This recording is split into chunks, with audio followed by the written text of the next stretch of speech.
So this is how you can download PUBG on PC. So go ahead and open up your Steam. If you don't have Steam yet, you should go ahead and download it on your browser. Just simply search up Steam and then download the app. So once you download it, go ahead and make an account. That's pretty simple. Just use your email. And once you're done with all of that, you can go ahead and search up PUBG over here.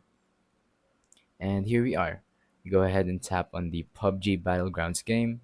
And once you scroll down a bit, you can tap on Play Game, and then you can start downloading it on whatever drive you want to. So that's pretty much it. That's all you have to do. You can start downloading once you press on that play game button. Now make sure you have enough storage. Unlike me, I don't have enough storage, so I won't be downloading this game. But all you have to do is simply tap on this install button and it's going to install for you. Then you can launch the game. So once again, get your Steam account, and then once you're done with that, simply tap on the search bar, type in PUBG, and you can even press on this one right here, a tiny shortcut, and then scroll down, and now you can tap on play game to download this game. So that's pretty much it. Thank you for watching. Don't forget to leave a like, subscribe, and let us know in the comments down below if the tutorial worked or if you have any questions. Thank you and goodbye.